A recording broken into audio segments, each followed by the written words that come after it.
Friends, Douglas Wilson is our next presenter. He is no stranger to contests either as a contest official or contestant.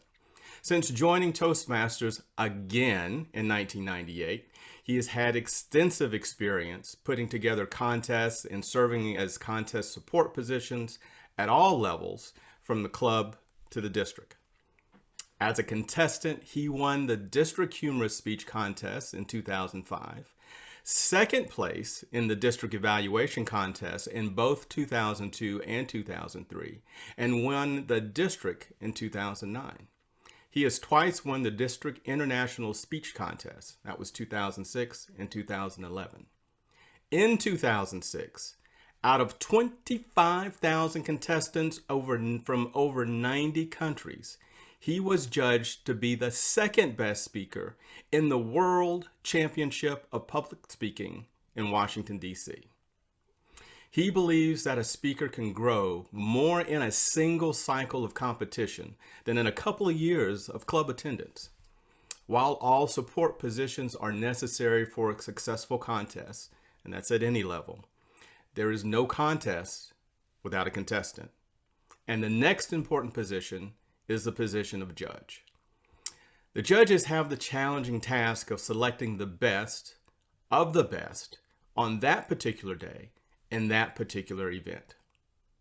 So please welcome our presenter for judges training, distinguished Toastmaster, past District 58 governor, Pathways Ambassador, District Administration Manager, and a John C. Maxwell certified speaker, trainer, and coach, Douglas Wilson.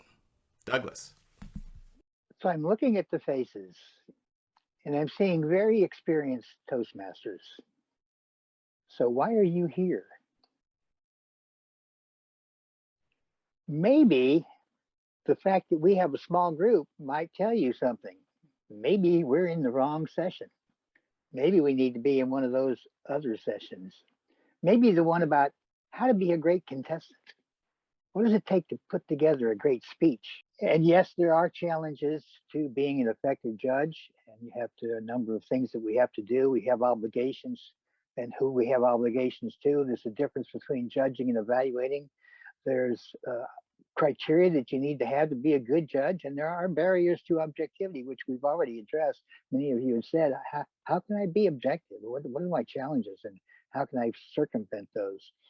And then we have some misconceptions about rules, that there's some things that we think, well, that's the way it is. But when you read the rule book, you find out that ain't the way it is.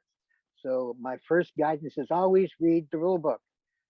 And we do have that. It's in my link. When you get a link for my download section on the drive, you'll get the rule book, a couple of copies of the judging forms, and you'll get a copy of the slide presentation I'm going to run through, and we'll get what's left of the recording for this session, and hopefully there'll still be enough left for you to get some value after the fact. Let me quickly share my screen and go through the required portion of this. Now, the thing about this is that 1 hour, or an abbreviated hour, is not enough time to really give you all the in-depth details that you need to do that. We did a training session a number of years ago. In fact, it was right after I went to the World Championship. We did a training session with Tricia Hill, one of my coaches. We had a 4-hour training session, and people complained and bellyached. 4 hours, that's just way too much time. After we went through that 4 hours of outlining what it takes to do good judging and watching a sample of the World Championship from that year and judging that World Championship, we came back and everybody decided, 4 hours may not be enough.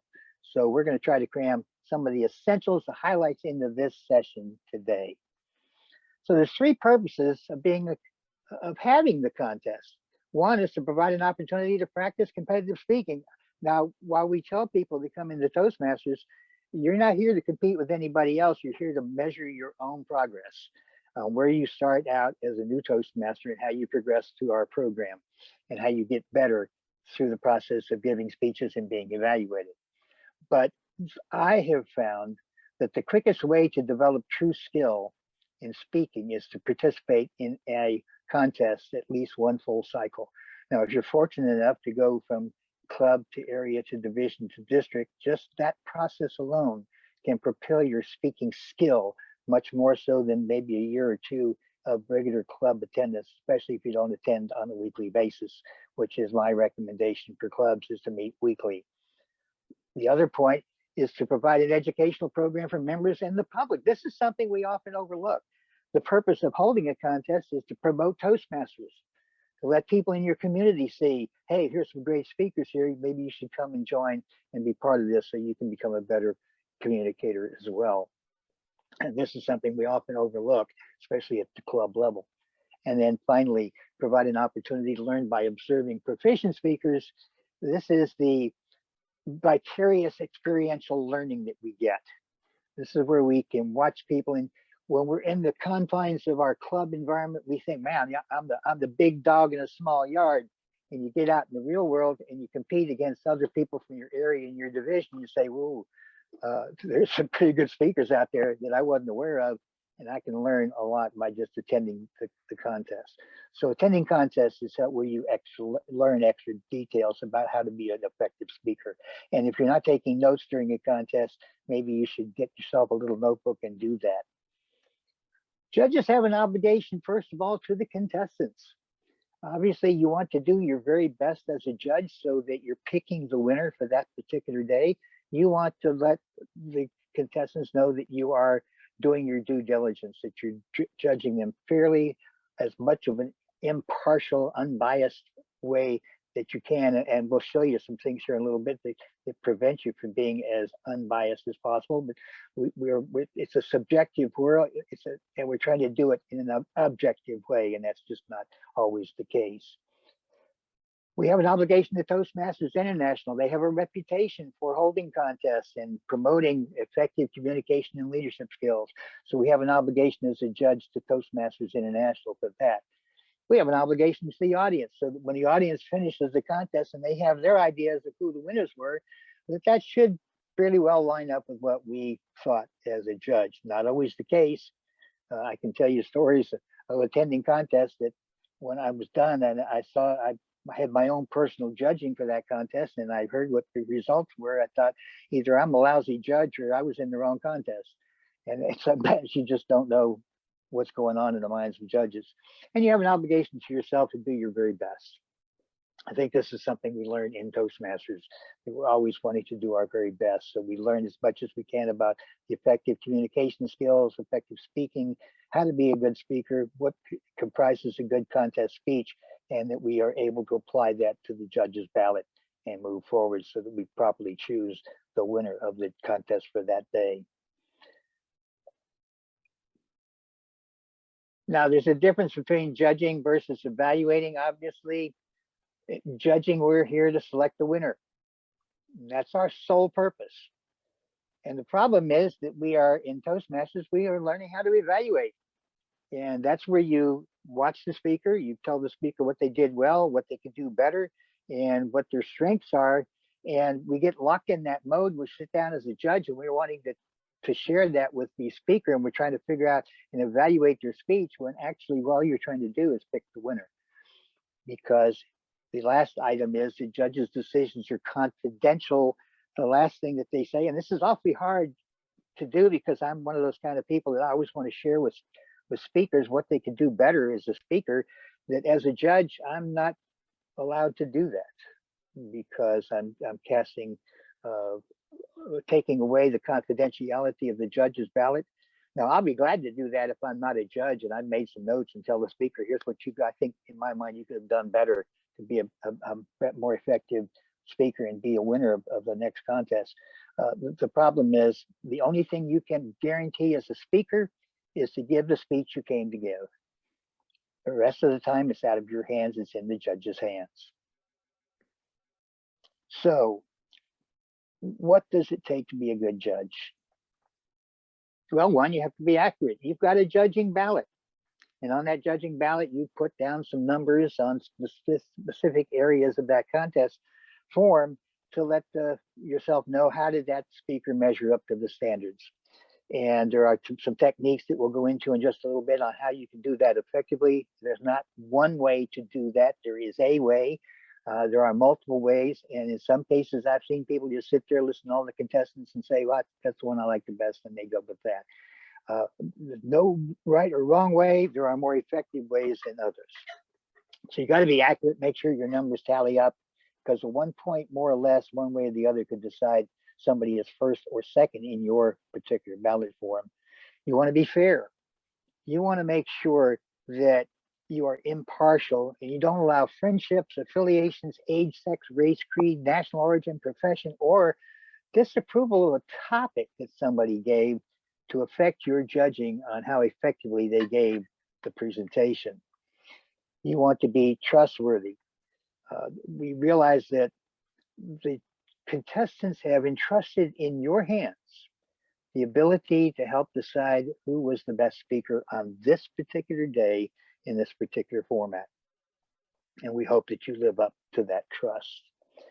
You must be knowledgeable. I made a comment at the beginning, if you're, why are you here? Why shouldn't you be over with Brian Wolf learning how to put together an effective contest speech?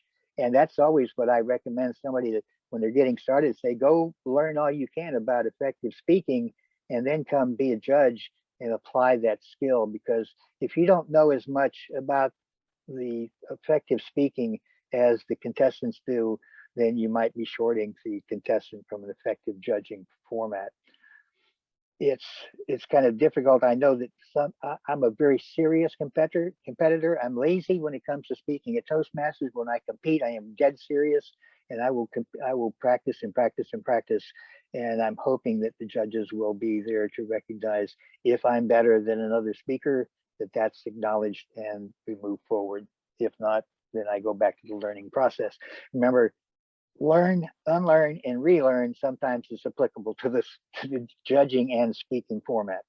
And last, we have to be good listeners. This is something we have stressed quite a bit. In fact, Thursday night, the Midlands leadership did a session on effective listening with Melissa White. And if you'd like to get a link to that recording, by all means, let me know in the chat box, and I'll make sure that you get a link to that recording from Thursday on effective listening, how to be a good listener, because it's absolutely essential to being a good judge.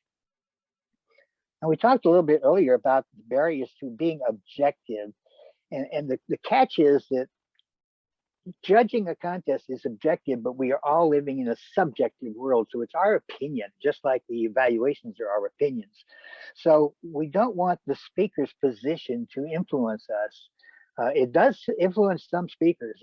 I was in the World Championship of Public Speaking today. We were having our briefing and choosing our numbers for position in the contest. There were 10 speakers on the docket for that particular contest. I wanted desperately to be number 10. I wanted to be the last speaker. I love being the last speaker doing the cleanup position.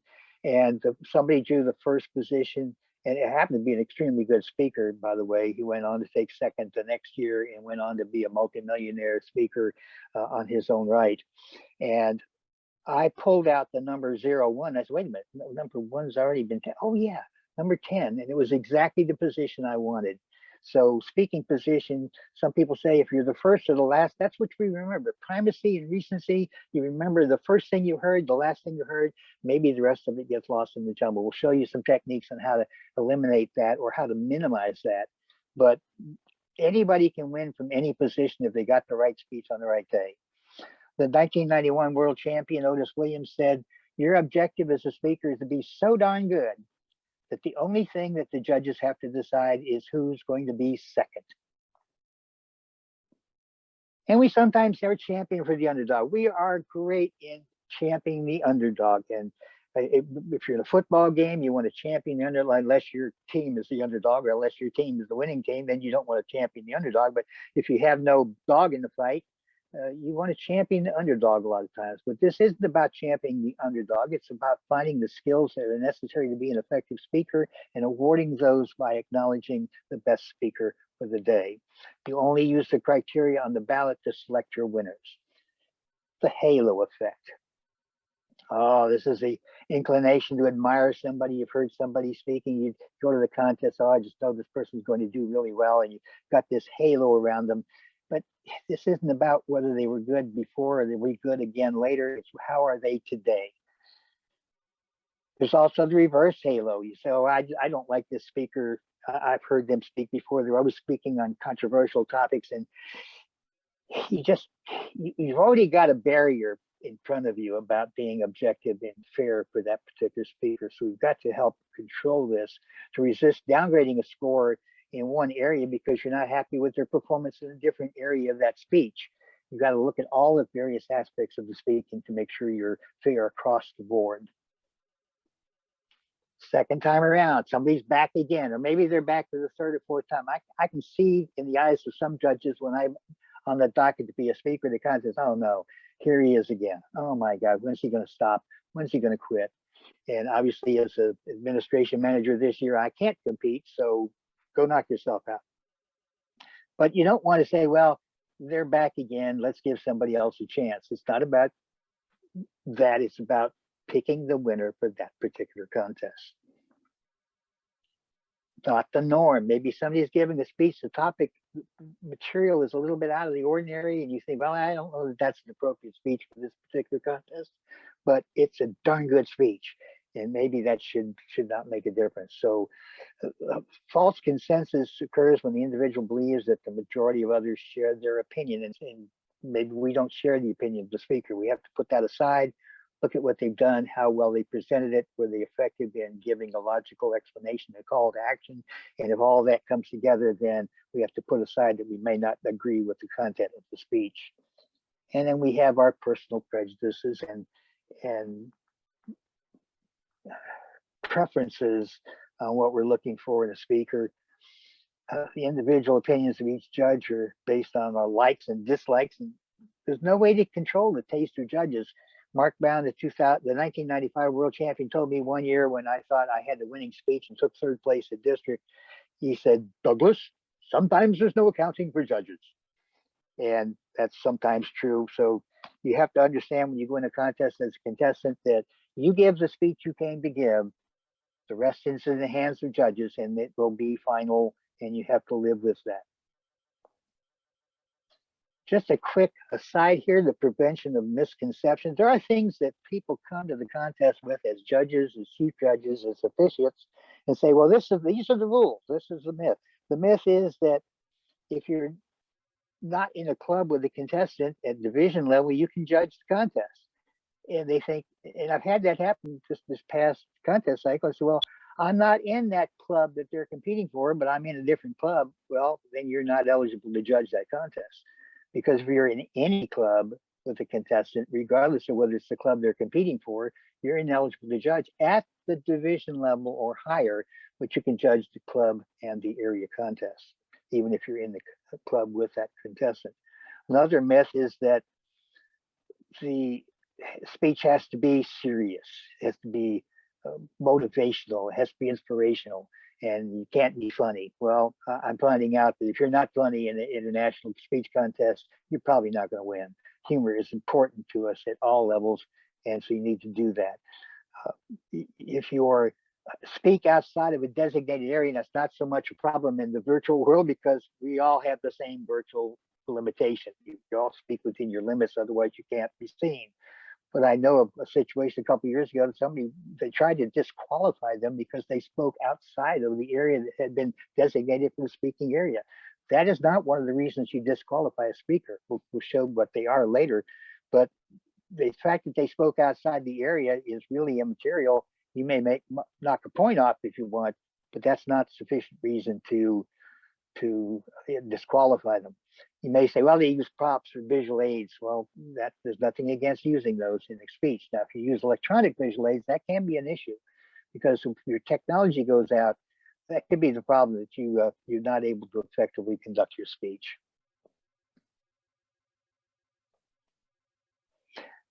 The rule book. Read the rule book. You should read it as a club member. You should read it as a judge. You should read it as a contestant. I can't tell you how many contestants I've said, well, do you know what the rules say about your competition? No, you should read the rule book. Are you eligible? Can you compete? What constitutes a speech? What constitutes a significantly original speech? You know that you can't have more than 25% of material that's not yours in your contest speech. And that's one of the disqualifying factors. If you have more than 25% of your speech is somebody else's material, even if you cite it, then you're eligible to be disqualified from that point. So read the rule book as a contestant and especially as a judge. Know what the rules are.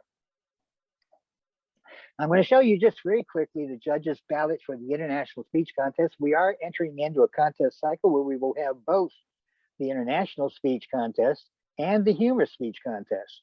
Now, the judging criteria for each of those is slightly different. They're nuanced, but they're very basically the same. So I'm going to show you the judges' guide and ballot for the International Speech Contest, some tips on how to use this, and some guidelines on how you would decide on who your winner is. Notice at the top, there are multiple blocks in there. You up to 10 speakers, and nowadays we hardly ever see more than 10 speakers in a contest, especially at the World Championship, which only has 8, and the semifinals only have, I think it's seven in each contest for the 4 semifinals, and then that chooses the top 8 contestants for the World Championship. So 10 is a gracious plenty. And in my particular year in 2006, they had 10 contestants, and they filled this ballot up. You'll notice at the bottom is the judge's official ballot. That's where the judge, you as a judge, fill that in after you've determined who the winners are at the top part of your ballot. You tear that off, you sign it. Your ballot is not worth anything in the ballot room if you haven't signed the ballot. And you put in your first, second, and third place winners. If there are 3 or more speakers, you must fill the top 3 positions. If you send it in with a partial ballot, maybe only the first place winner, and you don't have a second and third, and there were 4 speakers, your ballot will be thrown out. It won't even be counted. And that's really sad, because in some contests, you might not really have as many judges as you would like. I did the contest chair for the International Speech Contest at district level a number of years ago in the early aughts, and I had 19 judges, and there were 7 contestants. So we had a gracious plenty of judges, and I find that the more judges you have, the more things balance out. You eliminate some of those biases, you eliminate some of those prejudices, you eliminate some of those people that are just there to make sure their contestant wins, that you try to help zero all that out. So you must fill the ballot out. Now, we're in the virtual world, so this is only for your use during the contest. You actually won't use that tear off. You will actually use a link which takes you to an online ballot where you put in your name as a judge and the names of the contestants you thought were first, second, and third place. And then they go into a pool where the chief judge and the counters will use that to tally up ballots in the voting room. Now, why do we have a separate ballot at the bottom? Why don't we just use the numbers at the top? Now, there's a good reason for that. Let's say I am a harsh judge, and I start by judging out 50 points, and I'll give you up and down from that. And so my voting range might be from 40 to 70, or 40 to 80, or 40 to 90. Mary is a gracious heart. She's a warm-hearted person. She may decide that she's going to grade everybody from 90 to 100. And if you put her points in against my 40 to 70, then somebody on her ballot might rate higher on the total number of points they got versus mine. And so we try to neutralize that by putting them into a 1, 2, and 3. And you'll see the first place only gets 3 points, second place gets 2 points, and third place gets 1 point. We've eliminated all of those extraneous numbers, narrowing it down to numbers that are more easily manageable, and we take away that disparity in how a judge puts point systems to judge their contestants. The judge's guide during the contest, we highly recommend that you take notes, and maybe you can't do it on the back because there's information on the back of that. Maybe have a separate pad of paper or a separate notebook where you take notes about the speaker. Try not to take too many notes, because if you're taking too many notes, you're not paying attention to the speaker, and you're not seeing the nuances, the gestures, the facial expressions, and all those things that a contestant puts into making their contest speech the very best speech that they can. So take notes, use the suggested point systems that are on the ballot, and also to use some other point value systems, maybe plus and minus systems. And you constantly are tweaking how you would do that. I would use plus and minuses. I like they did something well, I'll do that. I did something that detracts from their speech, I'll put a minus in there. I'll zero in on where I thought they were as far as the overall performance of that, and then I'll put my points down and adjust accordingly to my pluses and minuses. The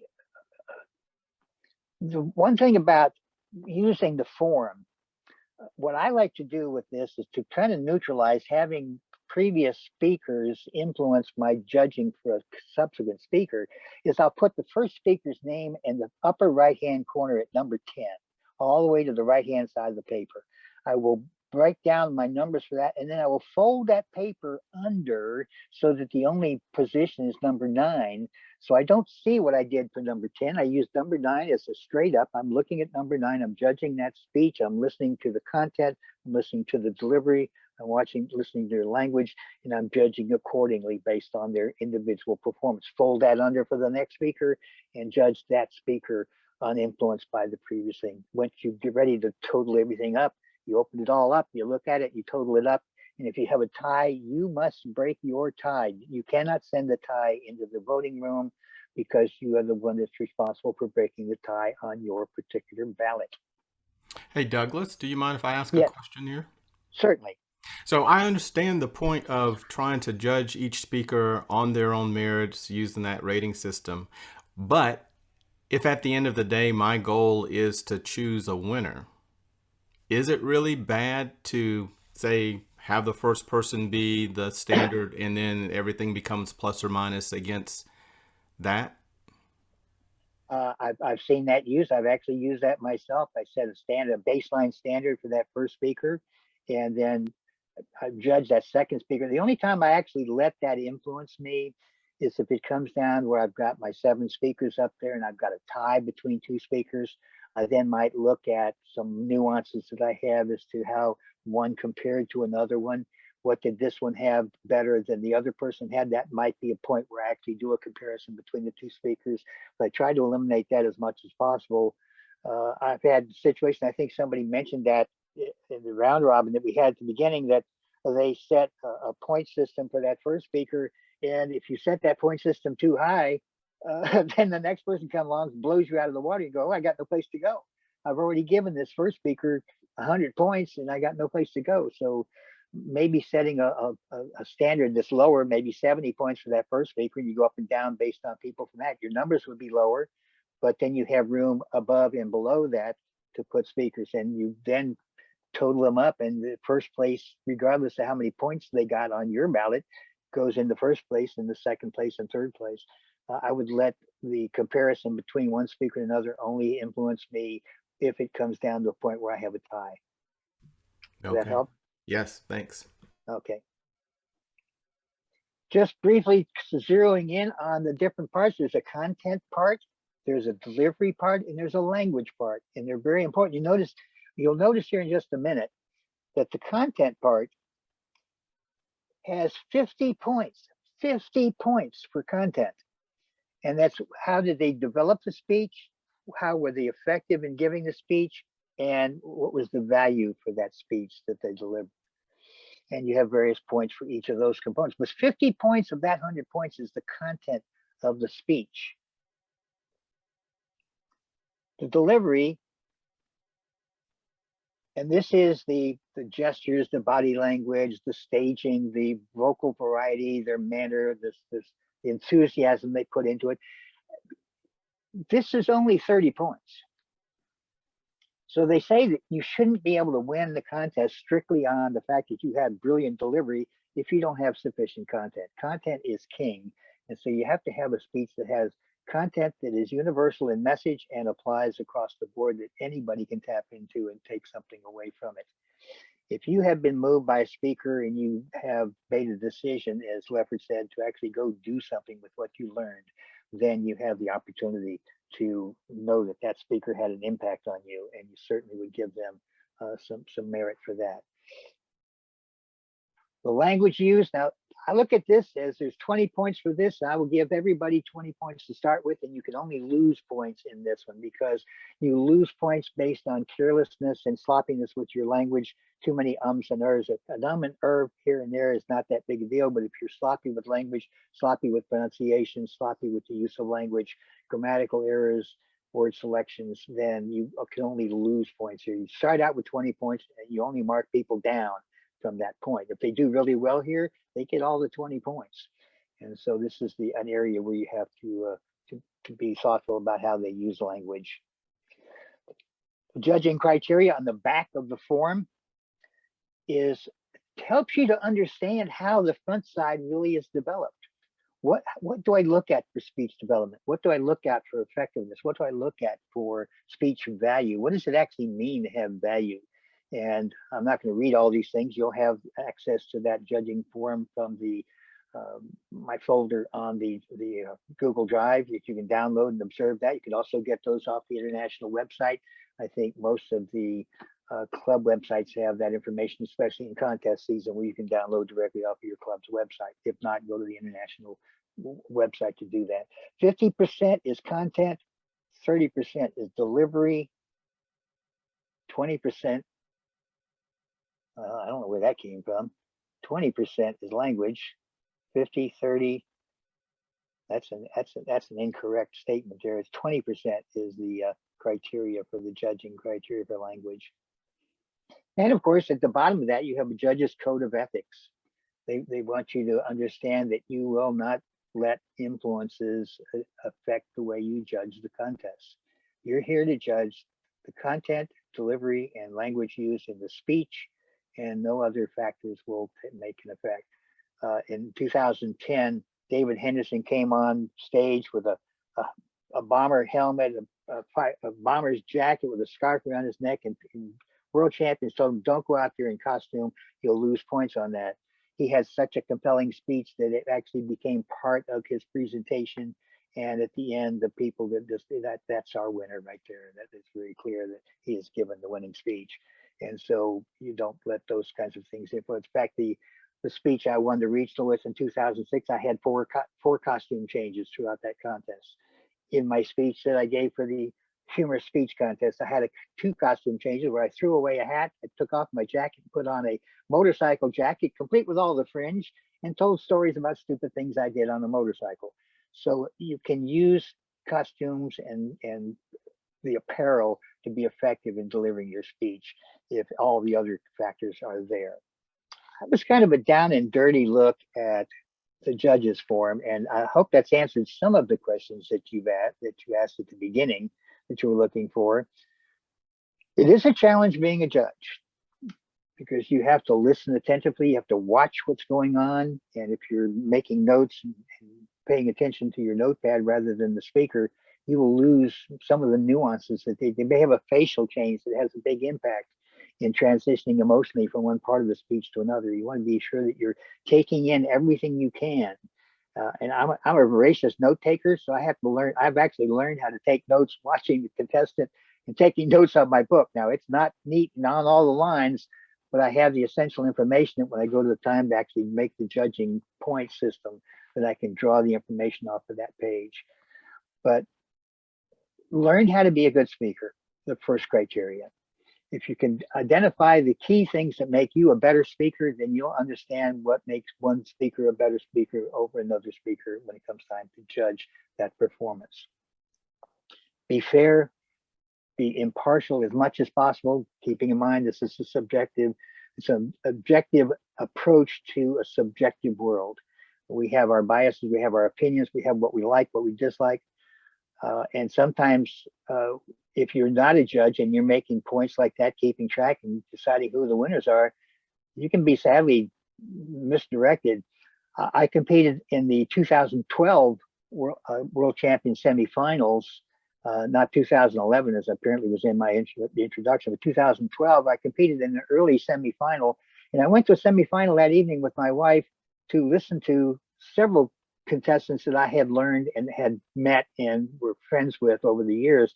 And we sat there and we judged the contest side by side separately, compared notes at the end of the contest. We weren't official judges, just for our purposes.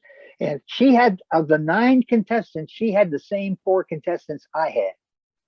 And she's usually pretty good, better than I am sometimes in picking winners. She had 4, I had the same 4, not in the same order. When they announced the winners, not one of the 4 contestants we had were the winners. First, second, and third place were totally different. I looked at her, she looked at me and says, were we in the same contest or did we miss something? And I had to go back and rethink what was going on there. Why did they pick those contestants over another contestant? So you're not always going to get it right, which is why one judge is not the sole arbiter of who the winners are. The more judges you can get into your contest, the better averaging you'll get, and it will weed out some of those highs and lows. In some contests, they'll throw out the high, throw out the low, and then you work with the median to see who the winners are. And I've seen contests where the best speaker didn't necessarily win because they didn't always get first place votes. Somebody else might have gotten first, second, and third place votes more than somebody else, because I always love it when one judge has first, second, and third, and the other one has first, second, and third. And it's just completely the reverse. But that's because you're still trying to weed out some of the things that we still maintain some of those biases. Now, there's things I missed. Ask me your questions now. If we can, we'll help resolve that for you. Hi, Douglas, this is Deborah. I didn't hear everything you said in reference to the point system, but I believe you said you should not score the first speaker high, maybe at 100%, because then it's hard for you. Everybody else will be below that. Did you say that, or correct me, please? Yeah. You got to be careful about when you're setting a standard. And somebody mentioned that you set a standard. I was trying to ask about having a standard to measure all your speakers against. You try to be as fair as possible with the voting, but you end up, if you start out high with a speaker, then you figure out how you ask, and you're trying to make somebody either better or worse than that speaker was as you go along. You're constantly making reference to a previous speaker. So if you say, wow, this guy was really good, and he might be, and you scored him at 100 points, well, you've got no place else to go. If somebody comes along later on in that speaking platform and says, whoa, they were way better, and I can't give 150 points. Well, you could. You can make up any point system you want to effectively judge that contest. But if you want to stay within the 100-point parameters of your judge's ballot, if you want to use a base standard, then set somebody at the first speaker at 70, and then you can make pluses and minuses on speakers after that and adjust their scoring accordingly. Somebody ends up with a 60, somebody ends up with an 80. Now you got somebody really good, you can put them up to 90. But that is those individual components. How did they do on the individual components? You're trying not to concentrate too much on content, too much on delivery, or too much on the language. You focus on the entire spectrum of the presentation so that you can allow those to balance out to give you a score that will comprise the entire presentation. Thank you. So if you're going to use a base standard, don't set it at 100, don't set it at 90, put it somewhere around 70, and then work the best you can to be independent as you judge each subsequent speaker, and then come back and look at them and make adjustments based on, I scored this one 5 points higher than this one, but he really was a better speaker than that one. And you might make a mental adjustment at that point. And the end result, how you determine the winners, is entirely up to you, whether you use the judging ballot or not, or whether you swap people around despite what the scores are. That's in your hands. Your best judgment for who the winning speaker was, who the second place and who the third place speaker is. Whatever you decide is how you put that on your ballot. 1, 2, 3.